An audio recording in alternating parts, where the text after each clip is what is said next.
Hi, my name is Ken. If you've ever completed a puzzle, you know it helps to have a box top with a picture of the puzzle before you start. It's even better when others join in the effort.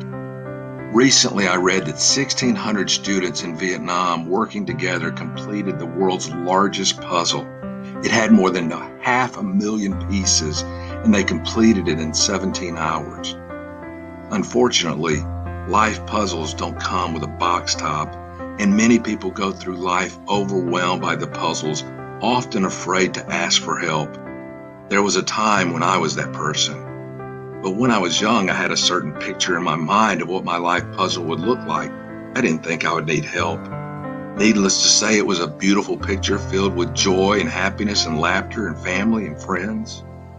So what is the best way to put a puzzle together? Well, you want to begin by finding the 4 right angles. That gives you the 4 corners of the puzzle. And then typically you would complete the border.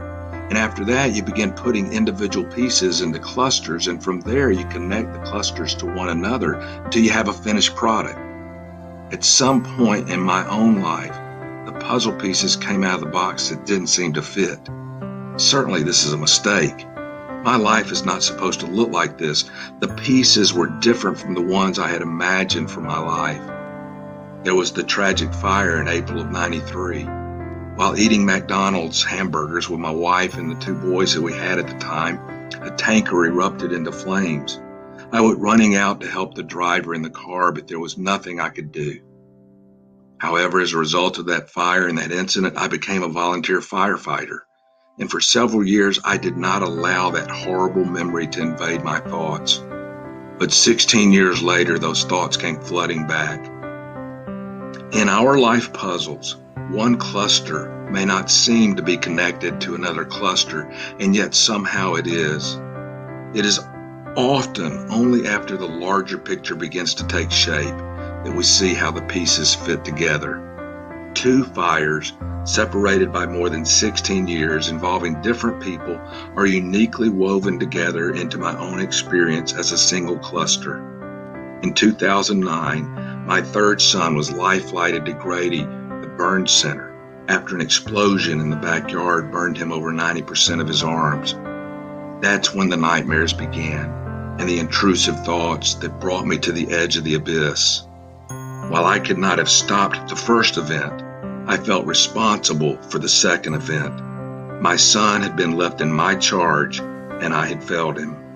Like many of the soldiers, veterans, and first responders I work with, I felt that my piece of the larger puzzle no longer fit, and I had thoughts that my family would be better off without me. It was my oldest son, a 19-year-old airman, that intervened in my life by simply reminding me of what I had instilled in him as a boy. In that moment, I realized I must press on. My puzzle is not complete. My hope was restored to work with the pieces I had been given.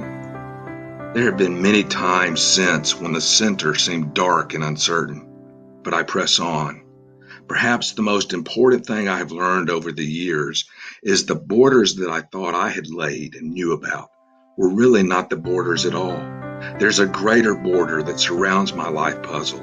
It was there all along, though I didn't see it at the time. In fact, it's more than a border. It's a foundation that shines through the darkest clouds. It is the love of God, who knew every piece before I ever saw it. It is the love of God that compels me in the work that I do now. It is God's love that has guided my way when I didn't know the way, giving me a greater appreciation for every piece of the puzzle that is in my box. My life is filled with challenges every day, but it is an awareness of the foundation that gives me the strength to do the things I do. The past never goes away, but the love of God and the love of family covers the pain and tragedy and gives me hope for the future. If you are struggling with your life puzzle, if the cluster you're staring at is overwhelming, don't try to work it alone. Find a friend that can help. Don't give up. Keep working on your puzzle. There is a border and a foundation that you may struggle to see, but it is there.